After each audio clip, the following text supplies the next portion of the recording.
oleh Allah Subhanahu wa taala. Alhamdulillah, pada kesempatan ini kita bisa bermuajahah di Masjid Sabilul Mukminin dalam rangka ramah tamah antara wali santri dengan Dewan Guru Asatidzah pengurus Yayasan Sabilul Mukminin. Bapak Ibu yang kami banggakan, saya sedikit cerita ya tentang profil Sabilul Mukminin ini untuk menyamakan visi dan misi kita agar kita di dalam mendidik putra putri kita itu nanti bisa satu frekuensi, biar gak jomplang. Apa bahasa Indonesia jomplang itu? Gitulah pokoknya. Jadi Yayasan Sabilul Mukminin ini didirikan mulai dari tahun 2009. Kita beli lahan, kemudian kita mulai pembangunan masjid ini di 2012, karena yang pertama kali kita bangun ini masjid. Kemudian masjid ini jadi sekitar tahun 2013 atau 2014 awal, dan kita mulai merintis TK di tahun 2014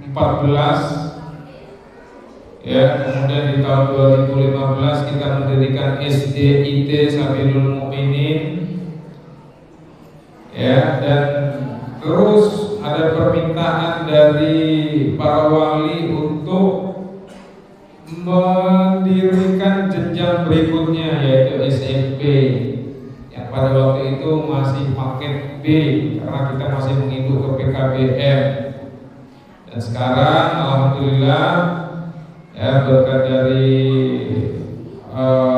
pertolongan Allah, kemudian upaya keras dari kepala sekolah Ustaz Rio Setiandra beserta Dewan Guru dan tim, kita mulai mengajukan dari paket B ke SMPIT ya. Kemudian di tahun berikutnya kita mendirikan MA setingkat SMA, itu pun karena tuntutan ya. Sebenarnya ya kalau dilihat dari sarana prasarana ini ya masih sangat-sangat terbatas, dan semua itu kita berani melangkah karena dukungan dari Bapak Ibu ya. Sampai di luar ekspektasi, sampai Sabilul Mukminin ini seperti ini doa dari Bapak Ibu ya. Sampai kita punya gedung 3 lantai atau 4 lantai itu, saya juga nggak tahu hitungnya gimana itu ya. Dibilang 3 lantai, lantainya ada 4 sampai atas, jadi 4 lantai. Itu murni bantuan dari Bapak Ibu sekalian ya. Tidak ada bantuan sedikit pun dari pemerintah, juga tidak ada bantuan dari luar negeri.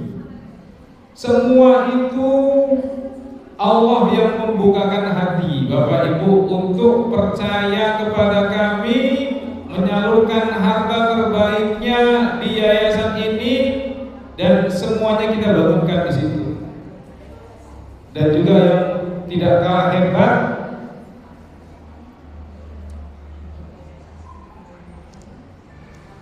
kita punya banyak orang-orang hebat ya. yang tidak tampil di publik. Siapa? Para tukang, ya, para tukang itu masalah. Mereka bekerja dengan bayaran di bawah standar, ya, sampai detik ini. Dan mereka niatkan berjuang bareng, ya. Jadi kalau di luar sana bayaran tukang itu berapa, Bapak Ibu?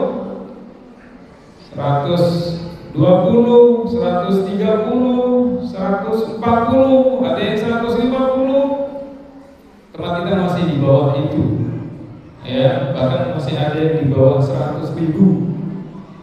Dan mereka bekerja dengan sukarela meniatkan ibadah.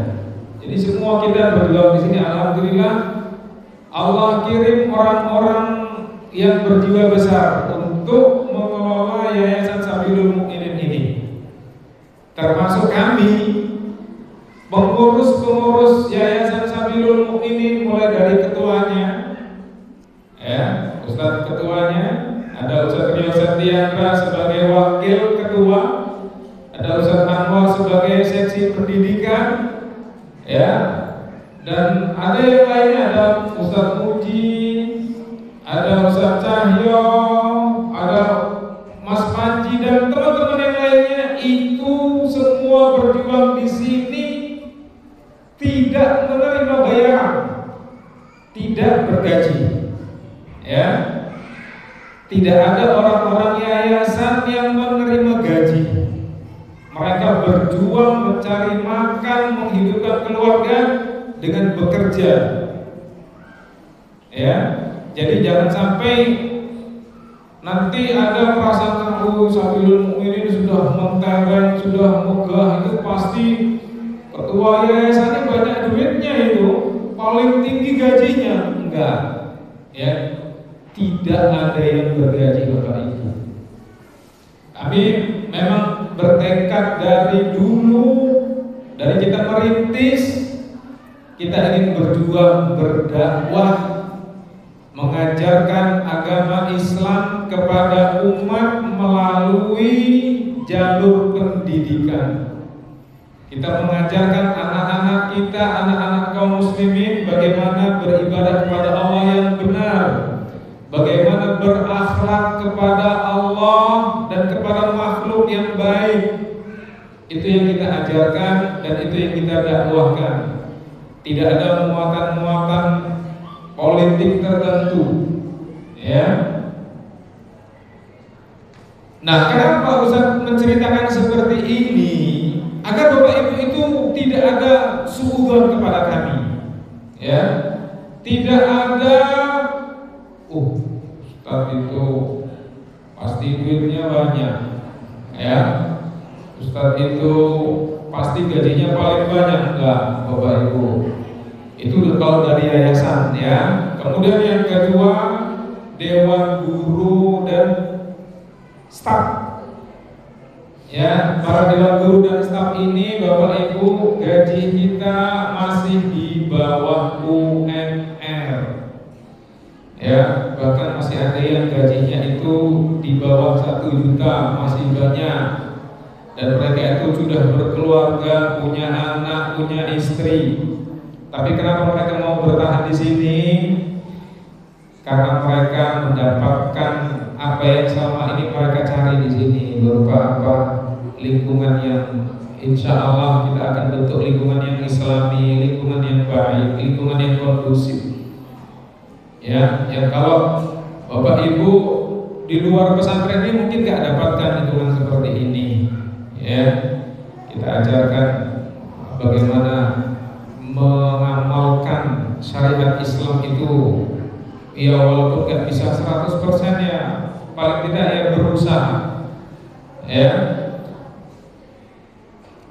Dan gaji guru, gaji pegawai, gaji staf itu murni pendapatannya dari SPP, ya. Maka kami minta tolong benar sama Bapak Ibu yang menitipkan anaknya di sini, tolong jangan telat bayar SPP. Kenapa?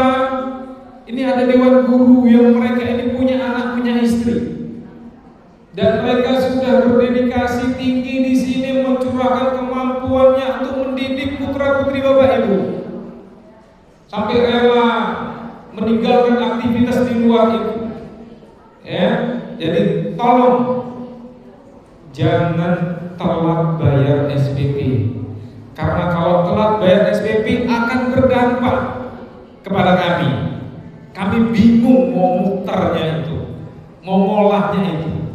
Sampai pernah kejadian pada waktu beberapa tahun yang lalu ingin gajian, ya, uangnya nggak ada, kurang 10 juta. Bayangkan. Padahal dewan guru itu punya anak, punya istri, punya kontrakan yang harus dibayar, punya cicilan yang harus dicicil, uangnya nggak ada. Ya, terpaksa orang-orang yayasan sung-sungan untuk mencukupi biar guru itu bisa gajian.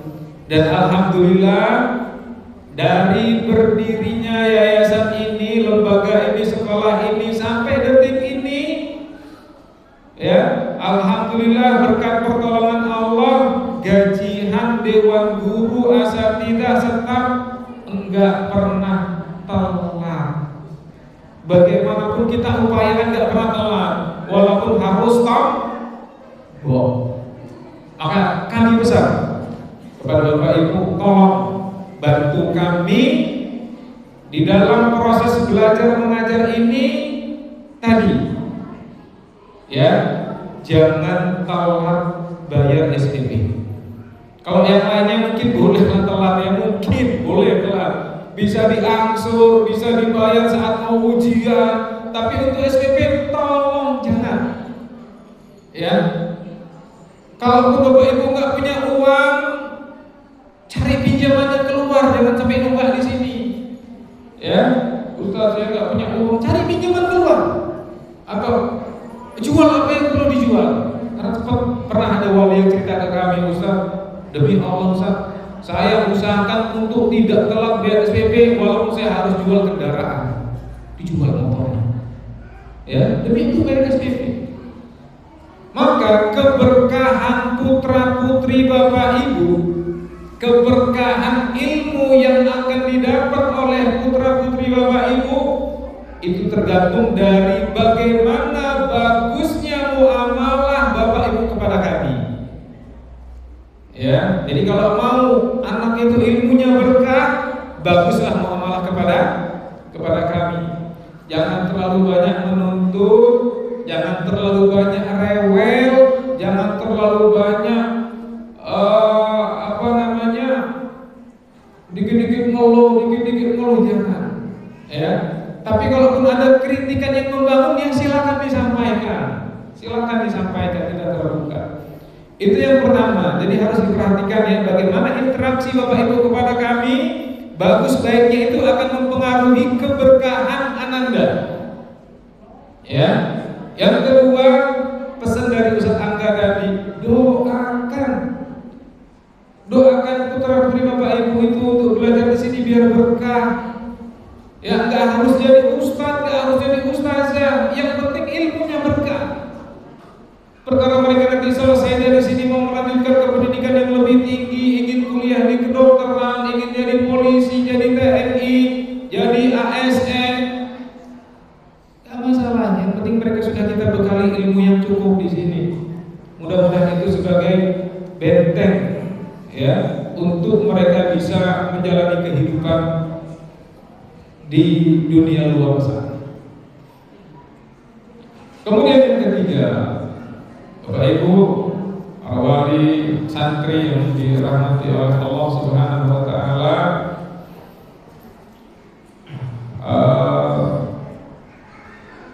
kami titip ya putra putri Bapak Ibu yang disekolahkan di tempat kami, jangan dilepas begitu saja. Ya, tolong dikontrol. bukan hanya dikontrol uang jajannya masih ada apa enggak, bukan hanya dikontrol makannya menunya hari ini apa aja, tapi dikontrol bagaimana pencapaian selama belajar di sini. Terlebih ketika sedang liburan. Ketika sedang libur, Anda pulang ke rumah, tolong kebiasaan-kebiasaan yang sudah kita bangun di pesantren, tolong dilanjutkan di rumah. Ya, terutama ayah. Ini peran ayah harus dimaksimalkan. Ya, karena ayah itu ibarat kereta, dia adalah lokomotifnya.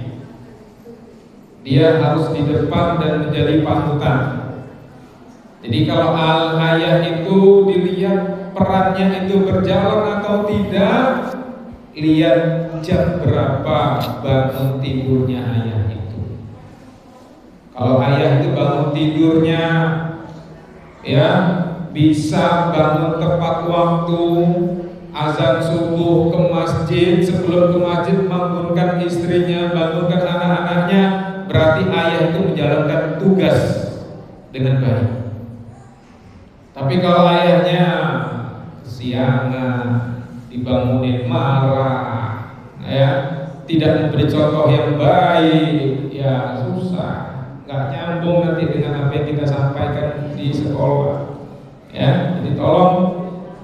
Ya, Ustaz pesan pada Bapak Ibu, tolong bantu. Ya, tolong bantu kami beri contoh yang baik kepada putra-putri kita. Mungkin itu Bapak Ibu yang bisa kami sampaikan. Mudah-mudahan dalam proses belajar mengajar ini dengan keterbatasan fasilitas yang ada tidak mengurangi khidmah putra-putri Bapak Ibu dalam belajar di sini. Tolong doakan kami, sertakan kami dalam doa Bapak Ibu sekalian agar kami diberikan keikhlasan, kemudahan di dalam mendidik putra-putri Bapak Ibu sekalian. Dan jangan lupa juga doakan ananda-ananda kita. Demikian, kurang lebihnya mohon maaf. Wa'alaikum minkum. Assalamualaikum warahmatullahi wabarakatuh. Terima kasih atas sambutan dan nasihat yang sudah diberikan Ustaz.